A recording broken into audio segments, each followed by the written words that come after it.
All right, now we are 32 in the room. So I believe we just have to wait for the other 8 or 10 or so. So I think this is already a lot. Well, this is already enough number for us to start our discussion. Since we have two speakers for today, we would not want to, of course, delay our discussion because we really believe that we will be having a really good and insightful discussion for today. So again, just to reiterate, we will be having two speakers for today. One will be from People's Health Movement. We will be joined by Adsa Fatima, and she will talk about why is it more important in the context of the pandemic to advocate more on SRHR and reproductive justice. And then it will be followed by also one of our participants from Hidden Pockets Collective, Athira Purushothaman, and she will discuss about young people, reproductive freedom, and bodily autonomy. So without further ado, I would like to call on Adsa. Adsa. Yes, sure. So, hello everyone. It's very nice to connect on this panel, and it's great that you have already had, I think, a couple of them, and this perhaps the third in this row. Thank you to the WGNR team and other partners who are facilitating this and who have brought this together. Big congratulations to them because all these discussions I feel are so important, especially today, and it's great that at least there's some hope and platform like these where we are able to connect virtually from different parts of the world, and while we are upfront and facing a pandemic situation which is also very global and affecting all of us at personal level, at social level, and at at the level of our countries, and we have been seeing that for some time. I'll start. I mean, the topic that I'm going to speak on is it's quite I'd say it's a very large topic, but I'll try and put down my points that I've shared. I'll try and put them across to you briefly. I hope that they make sense to you. And as Sarina said, it is about reproductive justice, linking them with sexual and reproductive health and rights, and more importantly looking them contextualizing these conversations or these points in the current context wherein a lot of our conversations are focused today. So I'll try and make it put down few points with you to share to get us thinking, for us to maybe to help relate our own examples, something that we are facing to these concepts. I believe that none of these are new to you. All of us are aware. We all have heard about SRHR. We all have heard about reproductive justice. And we are very well aware about the COVID-19 and pandemic situation. I'll just try and bring them together. Before I start, just a very brief introduction about PHM for those of you who may not be knowing that the PHM, which is People's Health Movement, it is a global network that brings together grassroots health activists, civil society organizations from and as well as academic institutions from around the world. And particularly, it has a very good representations from lower and middle income countries from different regions. And PHM currently has a presence in around 70 countries, and there's a People's Health Charter that guides its working, and it's focused on looking at health rights from a very comprehensive perspective, and towards achieving comprehensive healthcare. And the slogan right now that PHM holds is health for all, claiming, asking health for all, that is inclusive for everyone, for all the marginalized communities, and that brings together health rights for everyone. So with that, I'll just start with the panel topic for today. In between, if the audio gets interrupted, I'll just ask Serena to point me to it. So then I'll just turn off my video at that whichever point. So uh,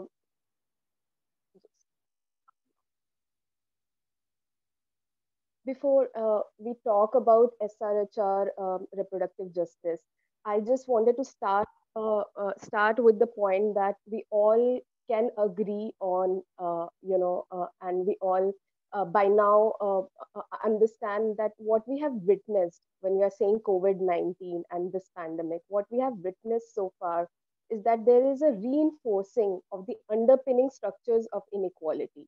That the pre existing social inequality structures that were there in our society, whether it is gender, whether it is class, whether it is ethnicity, religion, that all of these pre existing inequities and inequalities have been reinforced in the current pandemic. So it's not just pandemic crisis, but it has it therefore it took shape of of an intersecting crisis and affecting marginalized people who were struggling with their rights more so even pushing them further behind. So and in this therefore we also see young peoples and their rights, their access to platforms, their expressions.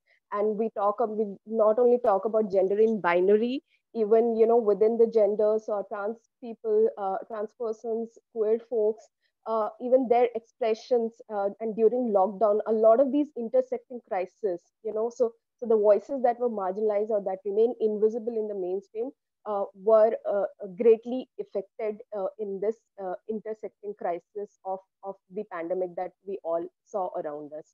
And not just the pandemic, also in the responses of our governments in varied countries, in varied regions, that how the when the lockdown was announced, how it sort of did not perhaps take into account the varied needs, that were there, the pre-existing needs that should have been accounted for more. So what we are saying is that there is certainly a need to do a gender analysis of the responses also that we are seeing around. And perhaps that will lead us to ask correct questions and right questions to be leading an advocacy on this, and linking them with what we were asking from before the COVID-19. I just wanted to start with that. Another very large fundamental point that I wanted to make is that the COVID-19 pandemic is also a reminder. And at PHM, we believe we have always viewed health as a very comprehensive fundamental right that is linked with all the aspects of our lives. So health is very political, and it has become, and this pandemic, the COVID-19 context has been a reminder of that how our health or health of the people is very much connected to the socio-economic and political realities that define the situation or their life world. So uh, so therefore at times this was in some pockets this was being said that how COVID-19 is affecting everyone, how it's an equalizer, how it's a leveler, which in fact it is not. It has affected, its effects are also across these structures, and that needs to be recognized. And that brings us to really see that say that the gendered realities therefore and our understanding, uh, it has become very critical to be foregrounded again. I mean, we have been saying that as as feminists or as health activists, as SRHR advocates, we have been talking about these rights so many times. But today is the time not to get tired of it, but to again repeat, to reiterate these rights in today's context, because we know that all of these rights, how they were marginalized, how they still, those margins have become very starkly clear since March, since the unraveling of the pandemic and the lockdown and the responses that we saw.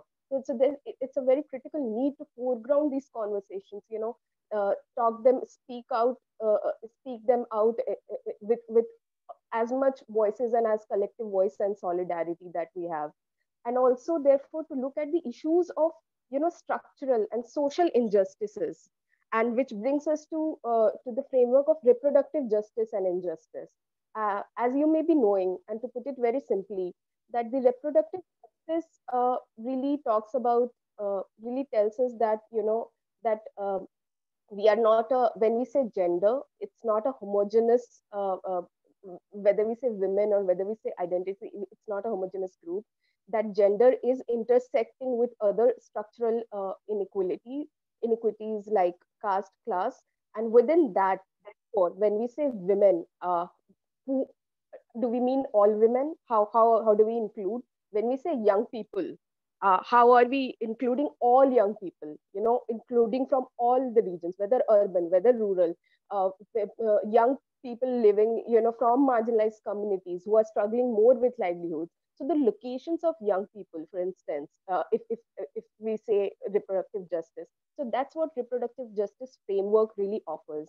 And I would say, and I'm glad that this panel is bringing that to it, because it's a framework that is a very necessary to be looked at, and b it also, it's a very promising framework. It will allow us to make those linkages. It will allow us to ask those questions, and perhaps, look at do that review of the work, how we were looking at these rights from pre-pandemic time, but particularly raise it within the current pandemic, so to be more inclusive of representations of issues, that how SRHR also is not homogeneous, it's not linear, it's layered, and how some layer, becomes more, for instance, social or economic layers may be more active for certain constituencies of young people, depending upon the locations they are coming from.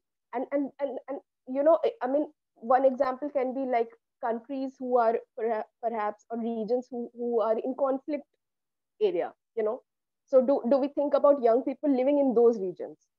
How do we, when we say SRHR, as SRHR advocates, as people, as doing feminist analysis and gender inclusive and gender equality, how do we at least attempt to start to keep bringing these voices? And there's so much happening today, and the reproductive justice framework, which comes from Sister Song Collective, and there have been other frameworks. It's a good reminder for us, as SRHR advocates, also to look them into it, to incorporate them, so that we are able to make these very crucial linkages, and add more, I think, definitely strength and solidarity to these conversations that we are holding. So just a reminder on pandemic and gender. I'm sure you must have discussed this at stretch. So I just wanted to say it very simply, in a way that when we are saying pandemic, COVID-19, and gender, uh,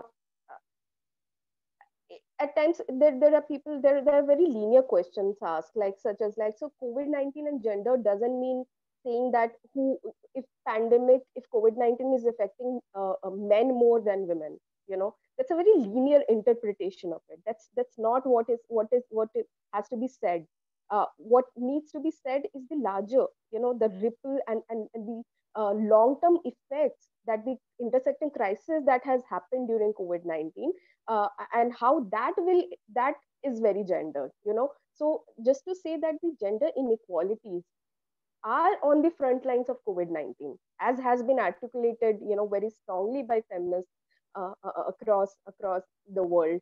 That must be recognized, and we should not feel, there should be no lack of conviction in saying that. And so and we saw that for instance, that how during lockdown, in this entire thing of repurposing of health services, or doctors, or existing human resources and systems towards COVID, this entire thing of COVID care and non-COVID care, and how SRH care and services fell through the cracks in that kind of situation. How Whereas, I mean, in today's, we are in 2020, and it's that something like sexual and reproductive health care and services, which is so critical, which is so essential, for so many people, for young people, for certain type of bodies, which do not come into the imagination of the systems. So these and so female bodies which need SRH care and services, and how these are essential services, and how they cannot be recognized as essential care needs is a question that really bothered so many of us, and there were then that sort of engagement. But just to say that that it happened, that it happened, how SRH, what we say SRHR and SRH care, and health system responding, providing those services, whether it is SRH counseling, whether it is access to contraceptives, whether it is access to abortion care and service, all of these uh, put together were marginalized, and it kind of fell through the cracks in this larger thing of COVID and non-COVID. So how that shouldn't happen, how that should be corrected from now on, and in future, if any pandemic, and the lessons need to be drawn. Yeah. And also to say that we already had those lessons. I mean, COVID-19 is not the first pandemic.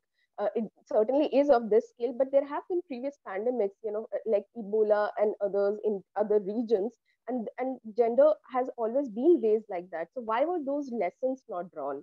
Is also one way of asking that questions.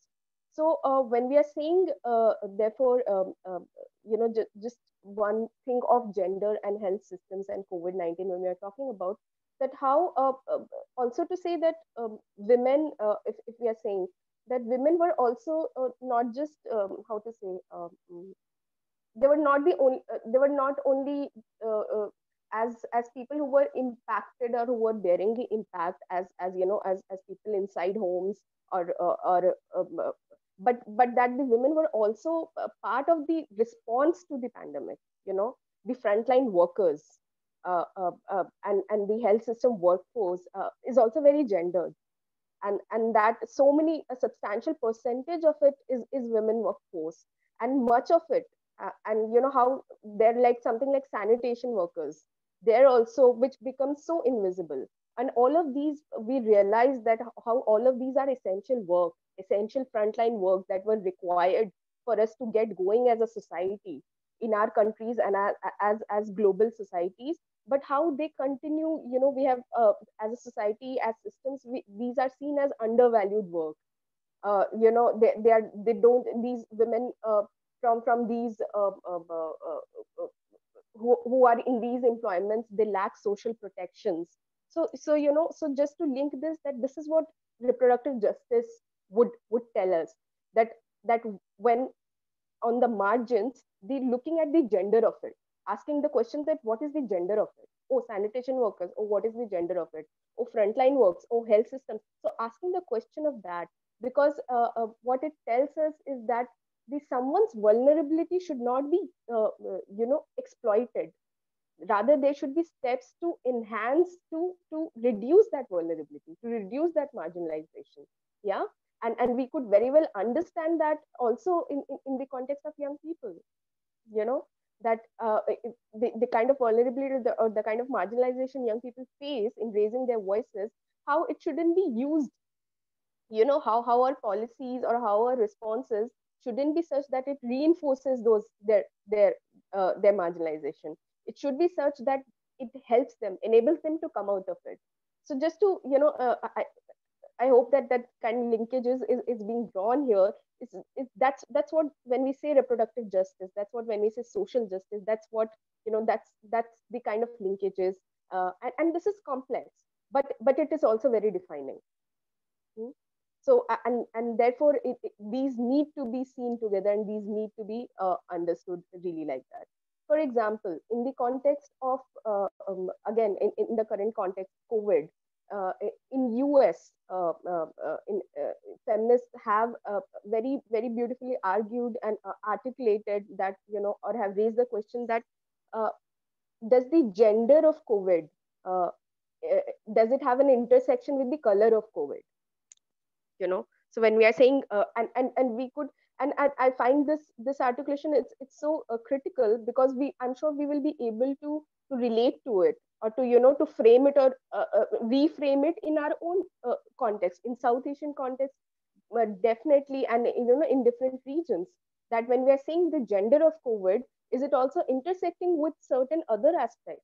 And in US, this question is being asked in context of color of COVID, when we're saying, and that is, and there also the same questions are being asked, that how the people, or the women who are being affected, or who were left out of services, how that group has disproportionate representation, for instance, from black community of black women, And similarly, in India, I would say like the health equities or the maternal health and other SRH care services, when services are withdrawn, or and our ongoing health statistics also, we always say now that how women from marginalized communities bear the disproportionate burden of the gaps in health services, or of mortalities, or of morbidities. So it's kind of bringing that context together. Then the gendered burden of care work is something, that is something that has been raised so much, and we were also in our interaction with communities at the community level in India, for instance, and I'm sure others will also be able to relate to it. It is also important to say that it wasn't only the women, as in married women, who were burdened with this domestic chores. Also the young girls and young women who were in situations of early marriage. So when we say when we imagine women within marriage, do we also include, we have to keep in mind that we still have situations where a substantial it has a substantial proportion or representation of young girls who are in situations of early marriage, or young girls who are in those homes and therefore their access to education and other rights, other SRH, when we say, were were also sidelined, or whatever movements mobility they were trying to make, expressions were also sidelined when with this gendered burden of care work within homes. That how and how So that gender is not restricted to only one person. Yeah. So within age also, and with that power expressions needs to be accounted for. Similarly, the crisis of gender-based violence, and I think it's important to just reiterate it. I'm sure you have talked about it, because we are also holding these panels during the 16 days of activism that all of you must be aware of. That the crisis of gender-based violence that was unraveled was very revealing in a way, because GBV was there from before pandemic. So people at times we hear like COVID led to rise in GBV. No, COVID did not lead to rise in GBV.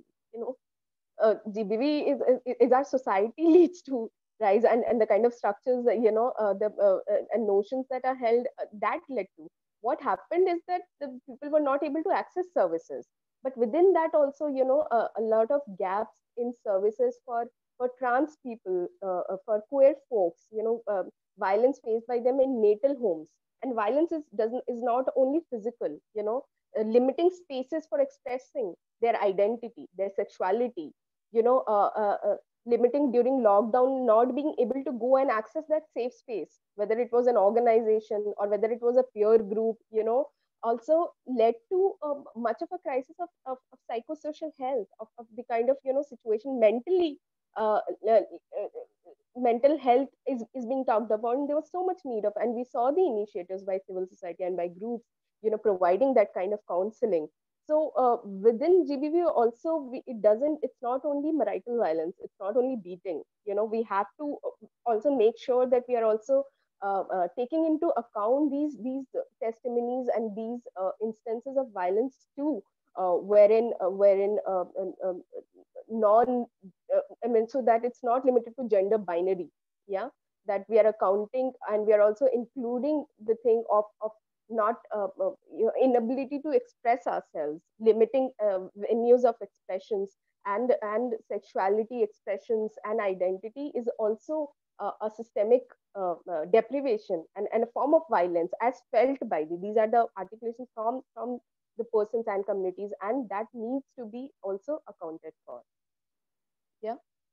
uh, so I'll just look at the time. Okay, we're good. Huh. I don't know. Do we take questions in between? Or Yeah, actually, if there are questions from yes, our go ahead. participants, just Mm, feel free to ask Adsa. sure. Especially that she talked about, of course, the interlinkage of SRHR and reproductive justice in the pandemic with young people. So maybe there are pressing questions from our young participants right now, or any clarifications that you would want to ask Adsa about. But one of our participants actually, Danica, says in the chat box that the pandemic just spotlighted the GBV cases that are already happening even Okay. before. Yeah, Yeah. which is really true. I actually here in the Philippines, we just had a discussion Hmm. wherein actually the pandemic in the pandemic there's actually a rise of GBV cases and reports. Yes. Yeah, Yes. and it's actually really I think it's not only in the Philippines but also in other countries, right? Yeah. Yes, yes, it's been seen in all the countries. I mean, in Europe we saw the crisis, and that's what I want to say here, that it's not just the rise of violence. It was the response of the government or the gaps in the services. So so there should have been, for instance, account like how to say, one needs to be conscientious of this reality, the fact that GBV exists in our society, and the fact that it affects so many people. The statistics of 1 in 3 women or 1 in 3 such, and these and any statistics known, we also know, is a conservative statistics as well. Yeah. GBV cases are far more underreported than so within that, with certain lockdown, at least in India, I can say that how what women were not able, because survivors also have agencies. What happened, what it did was that it limited that agency also, to find escape. For instance, if I'm for women as wives, or for a young person as a lesbian, to reach out to go to a friend's place, to live, to access that, so to find, because we all also find, using that agency, we form social relationships, which allows us to access these safe spaces. So even that wasn't allowed. And then second point was definitely about, as we saw in Paris, as we saw in so many other countries, within India, I'm sure you have examples, the shortage of services, of shelter homes. And within that also, that those services, a shortage, and those services also being very heteronormative, so no clarity on who all can access it. And people were really in crisis. So these were also very systemic questions. A critique, there's critical reflection, I would say, the first point. And second point is question that, and that's something that we should be asking, and making sure that these questions are heard and something is done, also about it. Yeah. Yeah, I completely agree. And that it was raised as a crisis. Yeah. Yeah. Thank you so much, Adsa. Well, of course, before we go to Athira for her discussion, I think this is also one of the important questions, also coming Yeah, from our I young just yeah, participants. I just wanted to actually on this. Okay. No, I put one slide so that to able. I'll just give me 2 seconds to do this. Just to conclude this discussion, bring this together. I'll just try and put that down. So to really bring this together, as in what I have talked so far, in terms of health systems, in terms of pandemic, and in terms of SRHR, how do we uh, bring this kind of together? So what I have, I mean, I'll see if the slide. So what I have, uh, I'm putting it out here, is that if we keep SRHR in the center, and if we look at different aspects, uh, uh, you know uh, uh, uh, different components, then at least for this conversation, for this discussion. So yeah.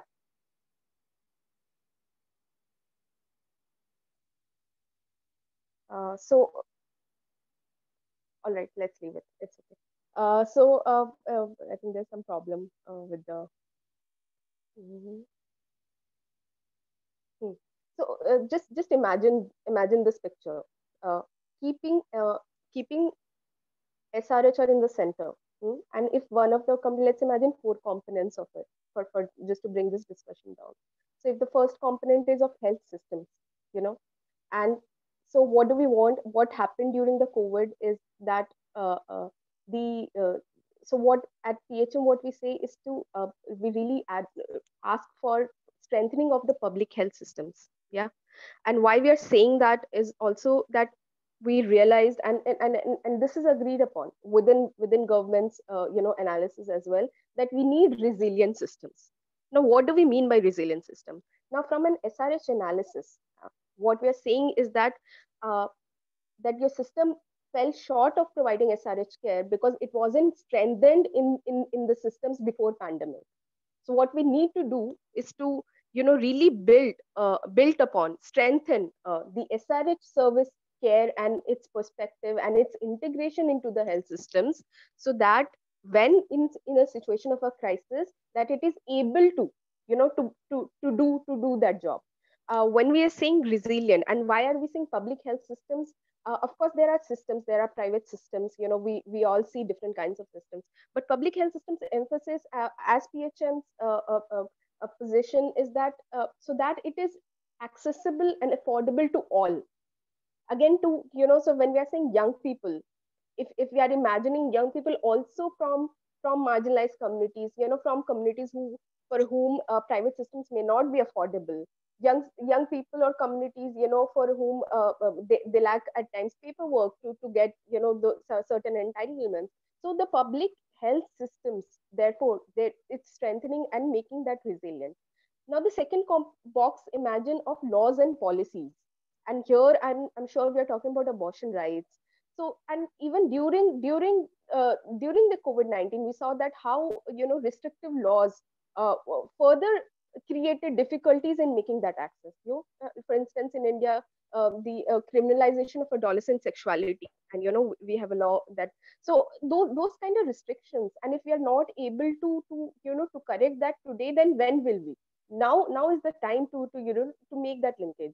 For instance, a PHM friend from South Korea shared that there also a PHM abortion law a bill is in process, but it's more likely that and they are, and along feminists are putting across that there shouldn't be compromises, that it shouldn't be with restricting, but still there one sees that resistance. So this kind of resistance, and we know from the thing of abortion rights and ensuring that that care is there, this resistance is counterintuitive to that resilience. When we're saying we want to build resilient systems, we need to get rid of this resistance, you know to let uh, uh, people have, to let women have, to let everyone have their right to, or recognize that we all have human rights are recognized, right to bodily autonomy, right to, so the abortion rights have to be recognized. And this resistance, therefore, and this needs to be said, that explain to our governments that this resistance, unless you get rid of this resistance, we are not, this desirable resilience that you're seeking is not going to be, it will continue to be challenging. Yeah. And in that, imagine again the third box as young people. Yeah. And again, I will here just to reiterate what we have been saying, that within young people, whom are we talking about? Yeah. And imagine therefore the fourth box of reproductive justice. Hmm? So if we want to be inclusive, yeah. So this young people inclusive is related to public health system, yeah. So if we are saying all the identities, and along the lines of disability, so this disability and other marginalization, uh, so and the slogan of nothing about us without us has been amplified so well, by young people, has been adopted, and that really needs to be linked here as well. So what we are also seeing today is that, despite the pandemic, there are also these legislation and changes in policy going on, whereas not ensuring any mechanism that young people are also participating, and that they are being heard, and that needs to be said here, and interconnected. And all of this together, really brings together the last box of reproductive justice. So again, just to remind ourselves that if you're keeping advancing SRHR in between, in the center, all of these, it forms like a circle. It's an ongoing thing. And when if we are talking about reproductive justice, and all of these become interconnected, because reproductive justice tells us that just because someone is marginalized, it's not okay to leave them behind. that you cannot prioritize or say, oh, we'll talk about gender later. Let's first deal with it. Deal with the pandemic. That's a very counter, again, very um, how to say, very limiting thinking, and very flawed as well, because gender, we know, is interconnected and has to be seen in intersections with everything, any response that's been heard. And as SRHR advocates, as people demanding our sexual and reproductive health and rights, we know that we have heard enough that we will talk about gender later, that you are secondary on our agendas. I think we know, we have heard that so many times that by now we know what does that mean. So all the rights, comprehensive rights, and all the rights, and including health rights, which when we are talking about systems, it's definitely healthcare, health systems performing and providing services is a very integral part. But at the same time, health systems, we know that it's not just about healthcare, but also capacities or support in the community. So providing protections, providing platforms for young people, and accepting their expressions, all of these are important, because these will also build communities, young people's, like for instance, building, making young people resilient is directly linked to building their capacities, is directly linked to ensuring that there are laws that does not criminalize any of the expression, any of the identity that young people are seeking out or experiencing, is linked to that when they will be when their leadership is accepted, or is seen, it needs to be seen complementing to the larger efforts in response to, for instance, in a pandemic that we are seeing. So that's just sort of a summary that I wanted to put across for the purpose of this discussion. Yeah. Yes, Serena. Yes, So thank you so any much. questions at this Yeah, thank point? you so much, Adsa. Actually, we actually have like two questions on the chat box, so it's Oh, more of like yeah. But if it would be okay for our participants to that we will answer all the questions after our next speaker. Can you give a thumbs up if that would be fine with you? Oh, there. Okay. So I'm seeing some thumbs up. Yay. Okay. So again, just feel free to use the chat box to have all your insights or comments or questions regarding our topics for today. And now I would love to call on Athira for her topic today. So this is a really exciting topic. So I really hope that all of us would be able to ask a lot about this. So Athira. Hi, Shania. Thank you for introducing me. Hi, everyone who joined the session, and thank you so much for WGNRR and staff and other partners for organizing the session, because this is a very important conversation. And yeah, my name is Adira, and I'm associated with Hidden Pockets Collective, and I represent the Hidden Pockets Collective today here. So I have a presentation. I'm sharing my screen. Shania. Yeah, I'm not sure how to pronounce your name. I'm so sorry if I mispronounce somebody's name. Please do correct me. okay. Yeah, but I think you can pronounce it correctly.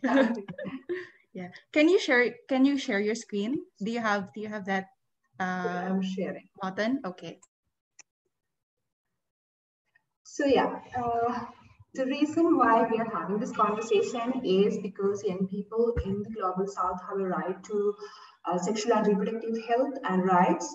And these rights are compromised by social and economic disparities, challenges in accessing services, and very unclear sexual and reproductive information, and challenges, discrimination, and stigma.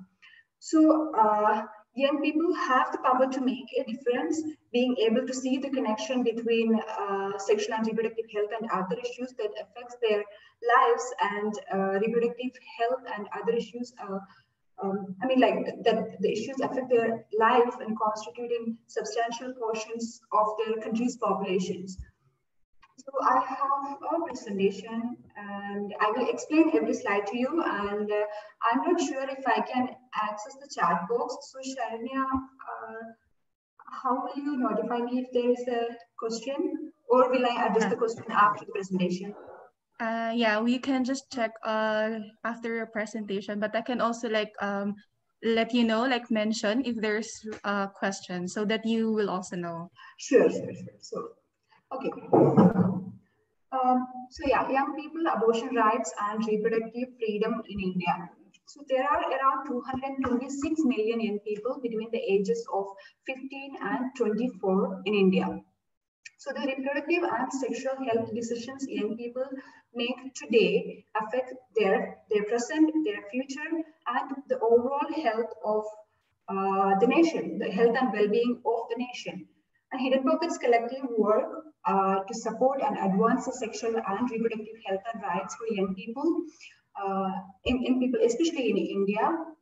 We do partnership with young people, stakeholders, organizations, and we provide age-appropriate CSE. Yeah, we provide age-appropriate CSE and online and offline resources dissemination, and engaging in multi-level advocacy work. So talking about abortion rights in India, first of all, abortion is not a right in India. It is legal under certain circumstances, and I should say that it is a very much doctor-centric law, meaning the doctor have the right to take a decision on the woman should continue the pregnancy or should terminate the pregnancy. So the ultimate power is given to the doctor to decide on what the woman should do with the pregnancy. And and also abortion in India is like, it can be performed only if the risk of having a child outweighs the risk of terminating the pregnancy.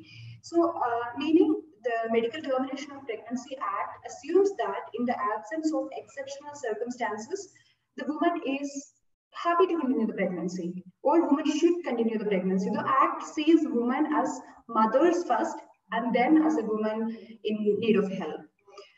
And also another thing about abortion laws in India. So there is a recent amendment in 2020, Medical Termination of Pregnancy Amendment Bill. Even the bill failed to recognize any other genders. It is only about pregnant women. And another thing is that the medical board can decide a woman can go through it if it is about 20 weeks, 24 weeks. The medical board should come up with a decision on the woman should be able to terminate the pregnancy or not. But in the act and in the bill, the time frame for the medical board to take a decision on is not mentioned. So pregnancy is an extremely time-sensitive topic, and you cannot decide, like, you cannot take 1 month to decide on a pregnancy. So that is two drawbacks on the new bill. And the second point, young people and medical termination of pregnancy. Concept of reproductive freedom in India. So I have an example case which I will explain, which happened between Air India versus Nargis Mirza. So the concept of reproductive freedom means the human rights-based approach to ensuring women's and girls' sexual and reproductive health and autonomy. So the issues implicating reproductive justice concerns came up frequently in front of Indian courts. There has been very little sustained effort to study the entire area of adjudication in a holistic manner. So without reproductive autonomy, there is no sexual autonomy. And the case happened between Air India versus Nargis Mirza was the case challenged the service regulation requiring air hostess to retire on marriage, first pregnancy, or when the person reaches the age of 35, whichever happens first. But the airline companies argued that the importance of appearance, youth, and glamour are essential components to be in a service industry. But the Supreme Court ruled against them. They made the retirement age for air hostess to, even if they are married or having a child or having an abortion, they can work until the age of 45, and then they further mandatory extension given to 10 more years.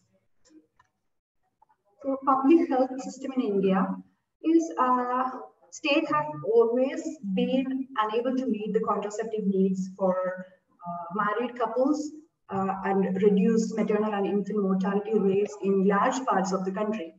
And it's mediates access along the lines of class, caste, education, and age.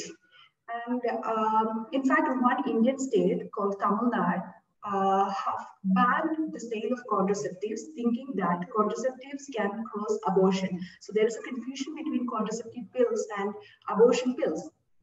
And according to the National Health Mission Family Planning Initiative, between 2017 and 2018, 93.1% of sterilization procedures performed in India was on women.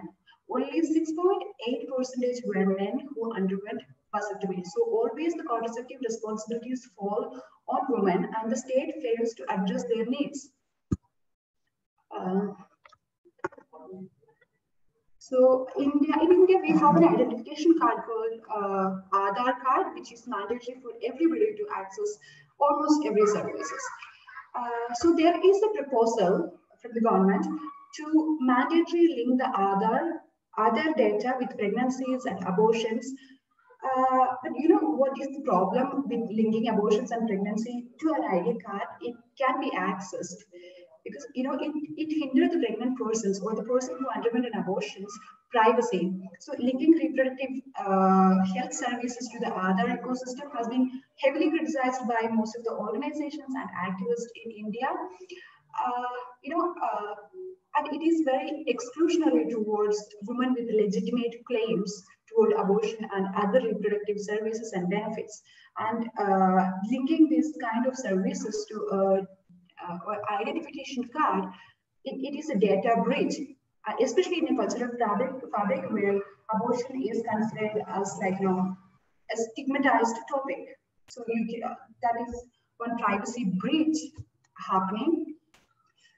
Then I'm not sure about how other countries see medical negligence, or especially when it comes to reproductive health. I'd be interested to listen from other people. You can put it in the comment section, and I will tell you how does India respond to medical negligence in terms of reproductive healthcare. So highlighting the importance of family planning programs in a developing country like India. And India have an increasing population. So the Supreme Court held that the state would be responsible to provide damages to the upbringing of the unwanted child born as a result of a failed sterilization caused due to negligence of the doctor. So considering the poor economic factors of the woman who underwent the sterilization, the court allowed the woman to claim damages for upbringing of her child up to the age of puberty. So that is one thing women can claim if an unwanted pregnancy happened because of medical negligence. Here I have a question for everybody. Can you sue the state for upbringing of an unintended child? You can put it in your comment sections and I'll check later. Right now I cannot access the comments. So in India, we will talk about this slide later after I get all the responses from people. So now we come to young people. Do we really need young people to participate, or what kind of participation are we looking at? We have enough participation. Is that enough, or we need more? So there is a great need for programs that protect and promote young people's sexual and reproductive health. But young people themselves should be actively participating in these efforts. So they know they know what they want, they know what their needs are, and they should be consulted when we are taking a decision about young people. And meaningful participation. So meaningful participation is not just designing one policy or one program with an organization and inviting in young people and telling them like, you have to take care of this thing. It's not. Meaningful participation, especially when a youth program, simply having a young person or a group of young people does not guarantee their meaningful participation. So youth should be engaged to become active partners and not just seen as the subject of the interventions. And as I said, meaningful participation is defined as seeking information, expressing ideas, taking an active role in different spaces and different steps of a process, and being informed or consulted about every decisions and every steps, making personal choices. And several factors including age, gender, social status, economic class, ethnicity, race, sexual orientation, HIV status, these all are the key determinants of ensuring meaningful participation. And several conceptual frameworks have been developed to measure youth participation, but more innovative approach to effectively engage youth people in SRHR programs are very much needed. And next steps is like realizing youth participation as a dynamic right can help build strong youth leadership, not only in youth issues, but across all developmental programs and policies. For this, organizations need to keep pursuing meaningful youth participation, not only as a program component or a target population, but participation interventions to being active partners in programs and policy making. Such methodologies include community-based participatory research, community youth mapping, and youth participatory evaluation. So program implementers should document their interventions and strategies for engaging youth and make their findings available for global audiences as a way to keep exchanging best practices and growth strategies and opportunities.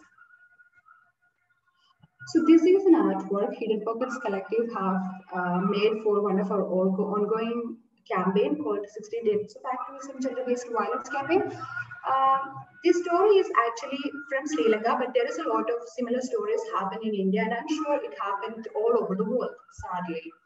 So the story is about a 23-year-old woman. She got pregnant from her boyfriend, and she couldn't access contraceptive pills, and she ended up pregnant. During the lockdown, she couldn't go to a hospital. She couldn't access a pharmacy to buy abortion pills because it's not legal to get an abortion pill directly. So finally, her friend from Sri Lanka had to courier her abortion pills, which took 1.5 weeks to reach her. And she had to take the abortion pills at home without any medical supervision, without any emotional support. And she ended up terminating the pregnancy, but there was nobody for her, nobody to help her, and she didn't know what to do or where to go. So the similar cases, a lot of people approach Hidden Pockets seeking help because the beginning of the first lockdown, the state did not consider abortion or contraceptives as an essential service. So Hidden Pockets Collective received a lot of queries, and we and other local and national organizations requested the government to make abortion as an essential service. And because of the pressure Hidden Pockets and other organizations could, government ended up making on April 14th or April 4th, the government made abortion as an essential service category. And also one thing during the lockdown time, we realized is the telemedicine. Telemedicine is not very popular in India. And so also the access to SRHR services for unmarried young people were very difficult. Still, even if the government made it into an essential category, still the access was very difficult because of the stigma of being unmarried and sexually active, like really scared young people from accessing safe abortion services.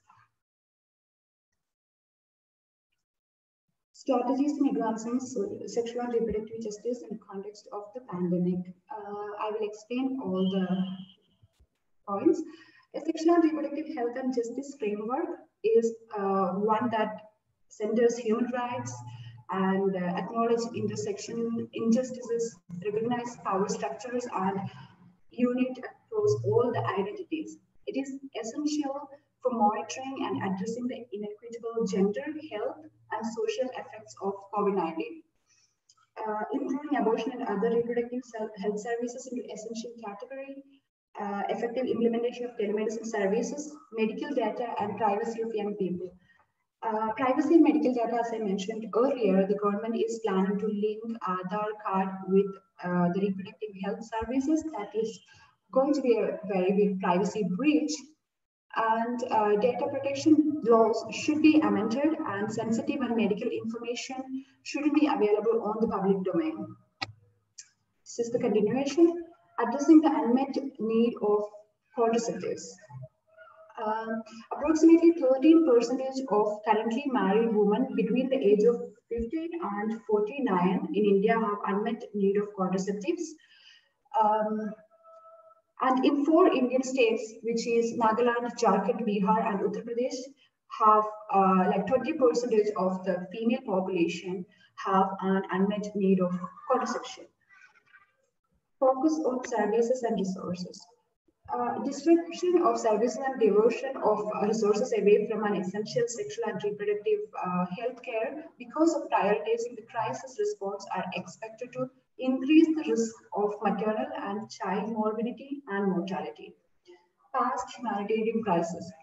So if you look at the past humanitarian crisis, it has shown that the reduced access to family planning, abortion, HIV, gender-based violence, unsafe abortions, sexually transmitted infections and diseases, miscarriage, PTSD, and all other pregnancy complications. These can, this can increase the risk of. It can increase the risk of logistical barriers to accessing sexual and reproductive health care for women and marginalized groups. Public health response to COVID-19 is only when the public health response to COVID-19 or any crisis leverage intersectional human rights-centered framework, science-driven theories and methods, and community-driven approaches will they sufficiently prevent complex health and social adversities for women and girls and vulnerable populations.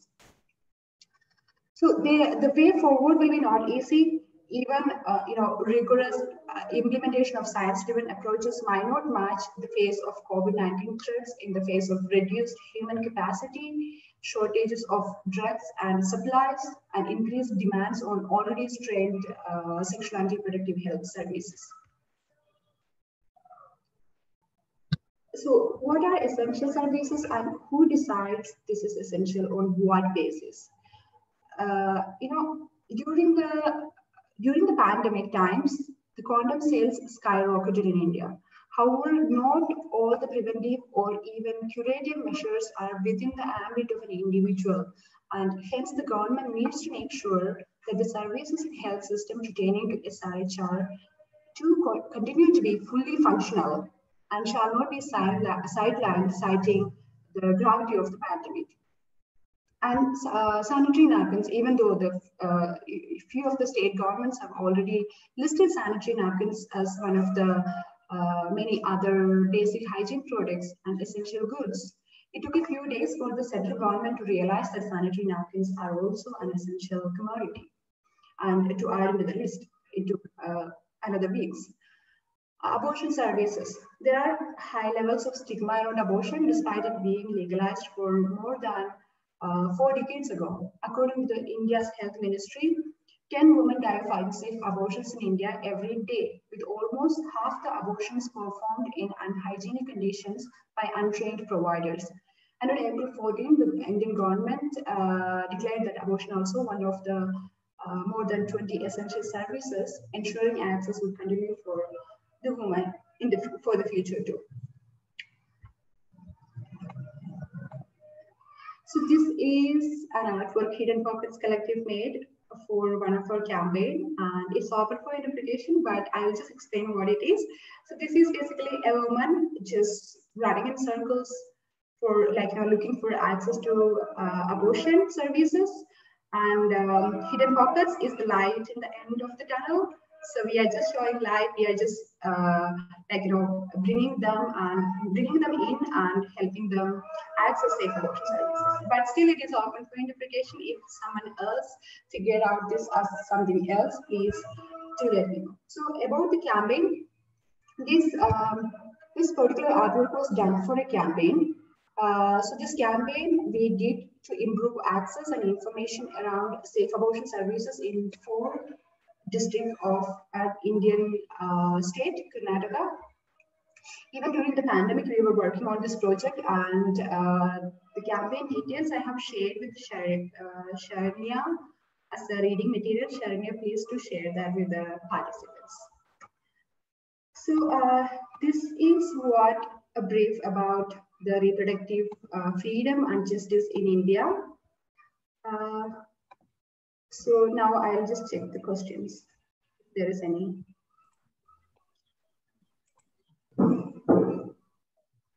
Yeah, for everyone, yes, again, feel free to ask your questions. But as we've mentioned earlier, I think we have 2 questions, and I think the first one is addressed. Well, actually, it's the first and the second one is actually addressed to before during ADSA's presentation. So the first one is it's actually my question earlier, but I just chatted it so that I won't forget this one. So uh, earlier I said that I think it's also important as young people. How can we further advocate or learn more about SRHR advocacy, especially reproductive justice, given the restrictions of the pandemic? What advice can you give as part of an organization working towards people's health in the global scale? Yeah, thanks, Serena. I saw the question. I think very important question, and so I will just reiterate some of the things that I was raising in my presentation. That it's crucial as SRHR advocates, as young people, to also the and I'll take the example of abortion rights.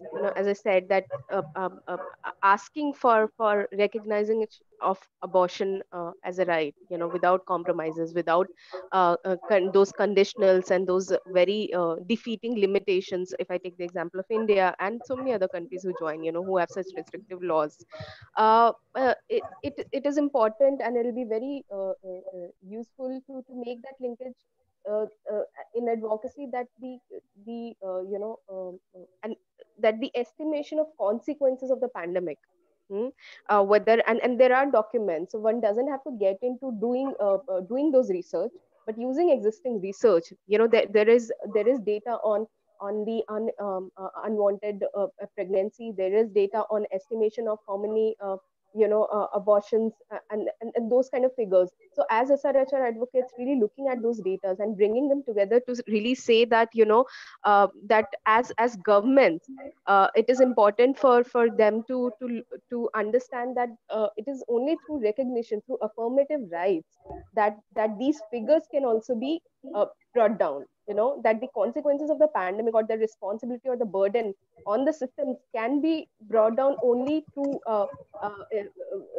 through recognition of rights, and through investing in people's capacities to be more aware, to be more expressive, and to engage them in policies. Because I also want to link here another point in this, that I think as SRHR, and as we say it very comprehensively, I think we also should need to ask the question that it's not just SRH contraceptive counseling, or that we, how much of COVID related information was available to the young people. The kind of doubts and nervousness and anxiety that everyone was facing, of course. But what kind of, was there anything special available, any information, counseling available in intersection with SRH? Can we see it together and raise those questions, link those questions to the questions that are already being asked about in the COVID context? I think these would be I feel that these would be very important, very critical, you know points to really start with, to go back and really see that when we're saying young people, and to look at the intersecting rights also, and that's how we see SRHR too. So yeah, I hope that answered at least partially your question. Yeah, thank you so much, Yeah. Again, before I go to the other question on the chat box, I would just also like to ask maybe, regarding your, it's actually like a question right now, like how much information is accessible or available when it comes to SRHR on young people. Maybe we can ask someone from our participants in Indonesia or Philippines to share something about this one. Maybe they can share some of their experiences working in their organization, Mm, or maybe some discussions that they have also attended wherein they got information relative to that question. mm, So anyone from the Philippines or Indonesia? mm, Because I think it's also very important and it's also very essential for us to also um, listen or hear our young people when it young people participants when it comes to this kind of topic, because of course they are really the closest to have this kind of a dilemma or concern, right? mm. No, no, definitely. And as I said, I'm also wondering, just want to pose one more question. And I wonder that when we're saying SRHR and we talk about intimate relationships, so, one really wonders how is COVID thing playing out in those spaces? Is it related? We talk about safe relationships, we talk. So how is it playing out? Does that merit also a conversation, or is it not something? Just to to get some answers to that for us to also get thinking, because after all it is encompassing and affecting everyone at different phase of life. So within SRH, when we're talking about young people in their varied expressions, when we're talking about that age, uh, you know uh, uh, how is it affecting, do we see it also there at all levels as well or not? Yeah. Thank you so much, Azza. There's one question from Fitria. Mhm. I think well, Adsa and Athira can actually answer this one. She's asking, how can we convince women that, or maybe I think, how can we convince women or young people also that an abortion assisted by a traditional birth attendant will be more dangerous than an abortion through a hospital medical team. Meanwhile, the reason they prefer the dukun to the medical team is that they're afraid that their family or the surrounding community will find out their secret.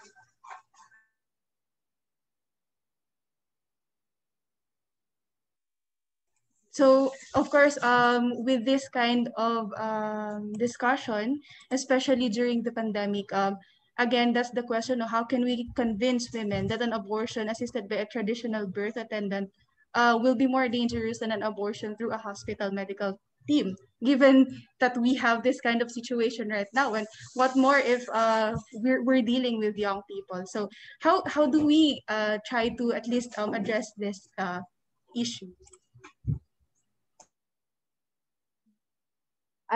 If Athira wants to go first, then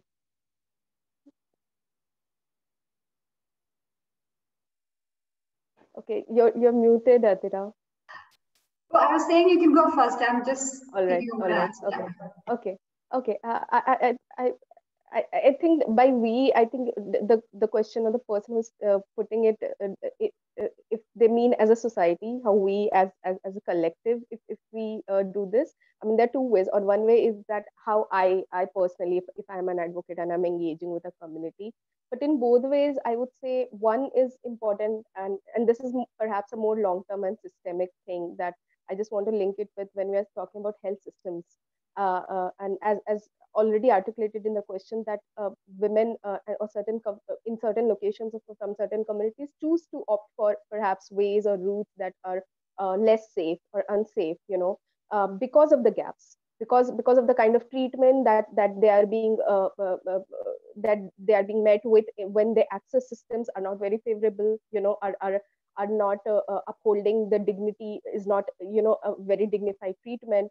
So therefore this is linked to when we say that we talk about public health systems and their engaging with them, it becomes so important. And like this medical team, what you're talking about, so at our health center, so at a phc, chc, or a district hospital, or the hospitals that they're available, it becomes therefore very important to engage with them, to make those spaces gender sensitive, to make those spaces inclusive, to make those spaces non-discriminatory.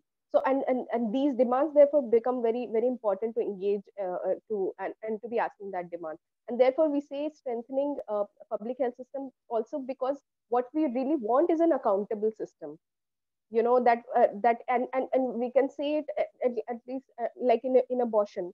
Like there's so many places, instances where it is legal but still not, even if like in India, even if a very medical centric, doctor centric law, but even that much is not provided. There are gaps even in getting that much services or getting those doctors available. So what we also want by engaging, so if we want to make accountable systems, and that's the only way to go about it. And to also recognize, I think it's very good to know that these engagements are happening, and we are also understanding that there are reasons why women in certain situations or locations are opting for routes perhaps that are not seen. So also, I think it's also important to because one way is to engage with them. Of course, one can there can be conversations that can be built with them, understand more the reasons, understand more also the local providers, the so-called informal provider or system, is if there is in short term, in immediate term, while that the engagement with health system should happen, but in the immediate term also exploring ways, if these alternate ways that is currently more acceptable or accessible in those situations, if there is any way to make them more safe than the perceived, the level of unsafeness, if there is any way. For instance, in COVID right now, for instance, just giving masks, when we're talking about going out or seeking services, I'm just citing an example that, to say that while seeking abortion care, I shouldn't be exposed. How do I limit my exposure to the transmission of the infection? So there, whereas in a center, there may be the doctors may have PPE who may be attending to me, whereas my local healer, my local provider may not be having that access. I mean, it's just one example. But at the abortion level also, I mean, if it's medical abortion, what kind of medicines, is there any way to link to them with safer prescriptions? So finding out these creative alternative ways in the short time, while leading those conversations also, because one really needs to understand the kind of resistance that's there. Is it only because of lack of awareness, or is it coming from a certain experience over history? Because oftentimes these are also built with other systems, other experiences. Like often abortion, because abortion remains marginalized as a need, and is often seen in reflection to experiences of more regular need of, for instance, contraceptive, the kind of experiences women are having while accessing contraceptives, or the kind of experiences women from those communities are having while accessing maternal delivery, really reflects, impresses upon their decisions to take which pathway. So to see it and to understand it in that perspective as well, that and really understand more. So these are just I would say some of the things that can be looked into. Yeah. Thank you, Adsa. Of course, since we also talked about reproductive freedom and bodily autonomy, um, may we also hear something from Adira? I mean, like, how can it be connected when it comes to young people's, of course, reproductive freedom and also autonomy on their body?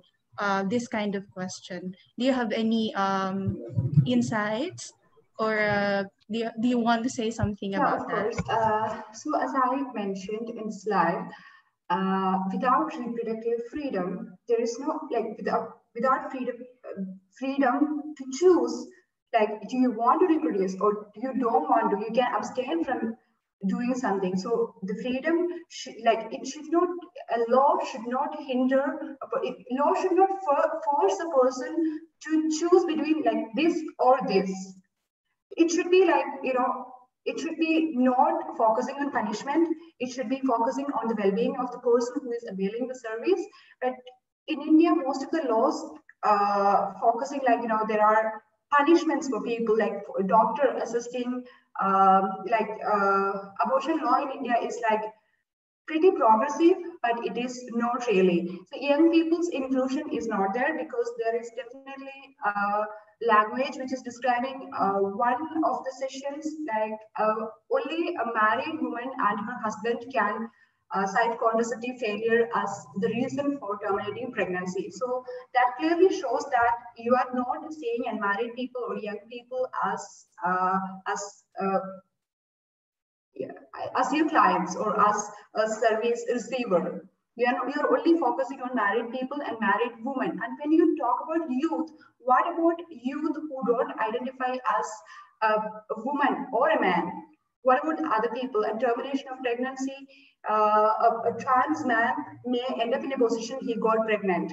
So what about that? So there is no clear mention of how is Medical Termination of Pregnancy Act benefiting young people in India. And even as the previous speaker mentioned, there are laws in India which criminalize adolescent sexuality and people's sexuality. Until they reach a particular age, which is 18, you are not supposed to engage in sexual activities. And if you engage, that is punishable. So the angle, like the way law look at young people is not in a protective way, but it is like, you should not do this. If you do this, I'm going to punish you. So that approach should be like, you're taken away, then only people will have trust in the system. People will be encouraged to avail the services. And also there was a question about how can we stop women from going to unsafe practitioners and help them take a decision to go to a safer practitioner, medical practitioner. But that's very difficult, I should say, because the stigma around abortion is so high that nobody wants to know that I had an abortion. I don't want to tell anybody. So now with the data breach and the other mandatory connection, which is not a law yet, but most of the people are scared of documenting their abortion data in a particular place and then using that against them later on. So that one thing, and then another thing, just because one thing is legal, that doesn't mean that everybody knows about it. Most of the young people and women in India still think that abortion is not legal, but it is. So awareness is much needed. Just because the law says so and the lawyers know or the activists know, there is no impact. So you have to tell people that hey, you can avail help. It is legal and you can get free healthcare. Public health system should support you. So this awareness is mandatory. Like you should make people aware that this services is for you and it's for you to avail and nobody's going to ask you. That one thing. And stigma and discrimination, I don't know how are we going to just wipe out the stigma and discrimination, especially towards reproductive health services of women. Men hardly avail reproductive health services. I mean, especially sterilization, vasectomy related services. I think when engaging youth and talking about youth, it should be equal participation of all the genders, because we are at a phase like we have different laws for everybody on every action you do. So it's important to have an inclusive space and let young people take decisions for themselves. Thank you, Athira. Did you raise your hand, Aisha? Do you have some questions, or do you want to say something in relation to our previous questions? I didn't raise my hand. I didn't raise my hand. Okay. So one of my colleagues said, I think I saw Aisha raising her hand. Anyway, in relation to what you just said, Athira, one of our participants said in our chat box, she said that I think it's also important to examine where they are coming from, why some still access abortion services from the traditional birth attendants. Because if it's coming from being uninformed, then we raise awareness. If it's coming from accessibility of services, then maybe let us look into how we can provide the services through provision of medical abortion or advocating for self-managed abortion where it is legal. So I guess that's also one point regarding the question, in relation to the question earlier. So wow, we're actually like 6 minutes away from 6:30. So well, at least in Philippine time. do our participants still have other questions that they would like to ask before we end our session for today? Or are we clear about what we have discussed? Anyway, if you don't have those burning questions yet, you can always email us all those comments or insights or suggestions or any feedback that you would also want to have us be informed about. So again, thank you so much to our speakers for today. It's a very, very insightful again, and we have so much information that we got from this discussion. As I've mentioned last week, we will have a photo op for this. Well, we just need to document this one. So once again, thank you so much, Adza and Athira, for joining us in this session. Can everyone, well, at least for those who are willing to show their faces for our photo ops, can we see your beautiful faces again? Thank you, Yay, Serena. we're 45. And thanks to all the participants, who joined the panel and very patiently listened to our presentation. Thank you so much on behalf of People's Health Movement for having us here and being able to have this conversation with so many fantastic young people. Yeah, and all the best for the rest of the series. Yes, and I think we will still have ADSA or also another one from PHM next week for our It third mostly session. be me, So yeah. yay! So we will still have ADSA by next week. So yay! We will still have a lot of things to talk about. Okay, so again, just like last week, just keep your smiles pasted because I don't know who will I be having photo right now. We're 2 pages in this Zoom meeting. So just keep your smiles pasted. Okay? 1, 2, 3, smile. Okay, now I'm going to the second page. Yay! Okay. 1, 2, 3, smile. All right. Once again, thank you so much for joining us in this webinar series. So see you all again next week, and we hope to have you again. Just like what I said, just if you have any questions or any feedback from this session and also the last session, last time, just email us and we will really try to answer it. And also, another note, there was an email that I got actually from last time from one of our participants, and she was actually asking me if we can have like a group where we can also communicate with each other even after this session, this webinar series. So we will think about that also, and we really hope that even after this webinar series, we will still be able to communicate with all of you. And of course, look forward to our advocacy to just continue doing what we are working with. So thank you so much. Have a nice day. Bye. Bye. Thank you. Thank you, everyone. Bye, guys. Thank you. Bye. Bye-bye.